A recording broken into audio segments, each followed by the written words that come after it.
this is the big thing. This is what's been going on today. Matthew Vaughn wants to make a colorful Superman movie with Henry Cavill.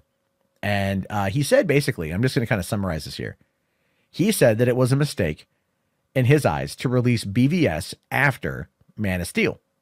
That he felt that Man of Steel should have had a sequel before going into BVS. Yeah. And that it should have been a fun and colorful Superman movie, which is what people, which is what people want now. Yes. And he wants to do it with Henry Cavill.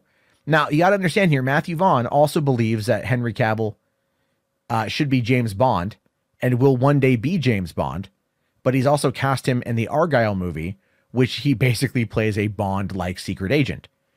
So, he's clearly in the Henry Cavill camp. And I think, look, that could be something if they're able to make it work there. Now, you think that this is what they should do? Oh, no, yeah. Well, I mean, this is what they should have done. I don't know if this is necessarily the go now. I mean, I think this would be a good move because I just want to see Henry Cavill back in the role. So, yeah, I want this now. But no, more importantly, this is what should have happened. This should have happened before BVS. It was a mistake to do that. Also should have done at least one solo Batman project. I could go on about it. I probably will do a video someday about how I would have set it all up. But, yeah, there's a lot of mistakes made at multiple fucking points in time. Yeah. There need to be more faith invested in the Superman character, especially before, because then, if you had at least one more film with him, then, the killing him in BVS, I would have been fine with that. I still would have said, hey, that was way too fucking early, but I would have understood it a lot more if you had one more solo film before that shit. And if, BVS was basically, his, cap off to that trilogy, yeah, I would have been okay with that. I would have been fine. Oh, yeah. Well, I agree with King of Golden State here. Vaughn plus Cavill equals massive win. Now, you say that, by the way, and a lot of people, I think, in the chat would be down for it. The reason why I think it's kind of funny and I bring this up here is because a lot of the diehard Snyder fans are not happy with it. Here's a couple examples that I came across today. You got Mercury, this guy, right? This crazy nutter. Says Matthew Vaughn says, why would you follow Man of Steel BVS when you could have gotten me to make a surface? He said, well, he's paraphrasing here. He said, gotten me to make a surface level, empty flavor of the week Superman movie instead. Okay, you know what? I don't like people who suck off BVS. Look, I know you like the film, Matt, but you don't perform this level of fucking fellatio on the film. This is just unreasonable. Look, Matt, I'm sure you're at least open to the idea of hearing out that it was maybe not the best decision to move right into BVS after fucking Man of Steel. I think there should have been a Man of Steel sequel, and the thing is, they wanted to do a Man of Steel sequel. Zach wanted to, but Warner's wanted to work on the BVS. They wanted to get to Justice League. Oh, really? And to get to Justice League, I think I talked about this on Podio commentary actually, but that fucking sucks, dude. Well, I mean, the thing is, they wanted to catch up to Marvel, and so this is what they did. That is why BVS is called Dawn of Justice. We always forget the full title of the movie. We always go, oh, BVS. It was BVS Dawn of Justice. So it is the full name was a mouthful. It is a mouthful, right? It is a mouthful. But it's also a very Warner Brothers, a very DC-esque name, to be fair. Just called it Dawn of Justice or Batman v Superman. Oh, sure. They should. But we're also looking at this year through 6 years of hindsight. And coming off of getting the Snyder Cut and everything else. People were saying this shit when it first came out, though. I thought the exact same shit. In fact, I was even more against how the universe was being structured when it first came out. I've since lightened up to the direction that they went in for what it is. But no, a lot of people were calling this shit before it ever fucking came out. They were like, I don't like these calls. I don't like these. The one thing that I think people were wrong about is the castings. I do think the castings in hindsight were pretty fucking good. Lex Luthor and Joker aside. I think the DCE had really good castings aside from those two. I mean, I like Jared Leto as the Joker, so that's fair. That's fair. Well, McLeoder, okay, he says, to be honest with you and Anna seem a little hypocritical about how you're all for Vaughn making another Cavill Superman film without Zack Snyder. What are you talking about? Can you explain how that's?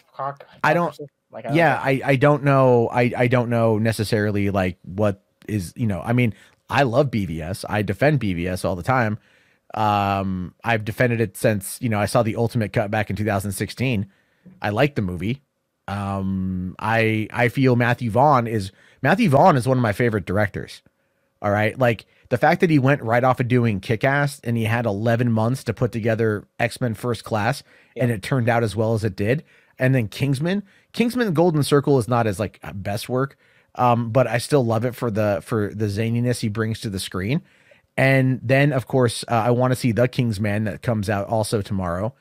And everything else, you know, I mean, like Matthew Vaughn, dude, go back and watch Stardust. Like Stardust is fucking amazing. Yeah, he's talented. Superman would be in actually really good fucking hands. And here's the thing: I can watch this and be interested in this project, and as well as fucking checking out Zack Snyder's shit on fucking Netflix, which I will do, and I will support his shit on there because I think he can do fucking good shit, and I think he's talented.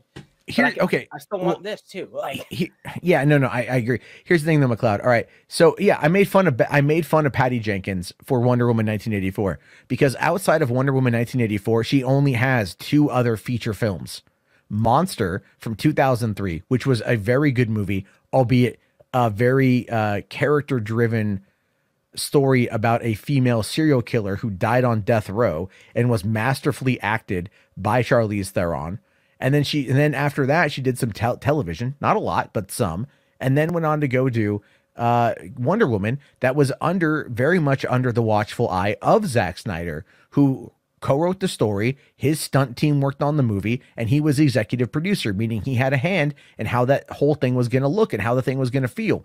So it wasn't like he ghost directed it. I mean, I might have joked about that, but like whatever. And then after that, she used all of that goodwill that she had to negotiate a very hands-off deal from Warner Brothers where she could do her own thing with complete creative control, and she borked it.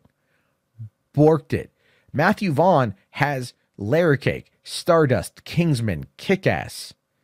You know, I mean, like, the new upcoming Argyle, Kingsman 2, The Kingsman. I mean, you know, like the guy's done a lot of stuff, and he does it all himself. Superman project with some real talent behind it, and we can still have Henry Cavill. It's like, why are people upset about it? I don't know. I mean, do you know how Matthew Vaughn makes his movies? How? Do you know? Okay, he secures the financing independently, and then he makes the movie, and then he sells it to a studio for distribution. That's how they do it. Superman movie, huh? Yeah, that's the whole thing. That's the whole thing. Is like when they did Kick-Ass had a budget of $30 million that was co-produced through Brad Pitt's Plan B. And then they were able to they sold the distribution rights to Lionsgate, who then put it out, and that movie did fucking bank. All right? Like that's the whole point, is like he is as much of an independent filmmaker because he's able to work on his own terms. And then again, look at what he did with X-Men First Class. That is heavily regarded as one of the best X-Men movies. That was exciting. This is an exciting idea, man. It was an 11-month turnaround. That's insane. I mean, look, the CG wasn't finished, obviously. But that was like the only real complaint from the movie. So it's that like, movie was great. You know, like really good too. It was really good. So I'm just saying, it's like, you know, I will criticize Patty Jenkins, but when you look at someone like Matthew Vaughn, he has got a massive portfolio of work that speaks for itself, in my opinion. So it's not hypocritical. If Patty would have done more movies in the process, I would have had more to go on. You know what I mean? I would have been able to maybe look at what happened with Wonder Woman 84 and go, okay, maybe this is what happened with Wonder Woman 84. I don't quite know yet. You know? Versus, you know, her not having that experience to look at and then go, ooh, that was like, ooh, who okayed this movie? You know what I mean? I don't like this idea that either like Zack Snyder has to be this completely infallible human being or like a terrible piece of shit who never gets anything right. It's like sometimes he gets things really right. Sometimes Zack has some great fucking ideas. Sometimes Zack has some ideas that aren't so great. And sometimes Zack has ideas that completely fucking suck. He's a regular human being just like everybody else. He doesn't get it right every single fucking time. Yeah. No, I agree. I agree. All right. Well, okay. So here's the thing with that. I just want to also take a look here because, you know, I know Hawkeye dropped and I see you guys in the chat about it. You know, look, you got other people that are complaining about this too. You know, this guy here, Ivan, who cries. He's definitely crying here. Says, I will single-handedly keep him away from the character if I have to, even though Matthew Vaughn would completely knock Superman out of the park. And then Steven of the Ayer Nation. Gee, I wonder what he's a fan of. Look at his profile here as of David Ayer. Oh, look at this. Look at this, right? Army of the Dead is, yeah, obviously. Snyder Stan. Just Damn. in case anyone, Matthew Vaughn needs reminding, Man of Steel and Batman v Superman are beautiful works of cinema. Thank you. Was he like, he's not attacking those movies. He just, people wanted, dude, you know how many people complain? Like, even Snyder fans have complained about like the lack of a bright and colorful Superman. And even Henry Cavill at this point wants there to be a bright and colorful Superman, the character that he knew growing up. You can already tell that like him and Joss Whedon, remember that from a couple weeks ago when there was an interview and he talked about how him and Joss Whedon were collaborating on Superman's character and trying to make him more bright and hopeful because that was what like they wanted to do with the character. And then all of a sudden there was a bunch of these kind of accounts that were just attacking him going like, fuck Henry Cavill. That was a big thing. That was a big problem back then. It's because these people, this fan base, can never fucking be happy. Not one fucking, it can't be happy at all, period. Well, you know what? If this movie comes out and it's fucking good enough, maybe we'll finally hear the end. Maybe we'll get, yeah, maybe we'll get it. I don't know. I am hoping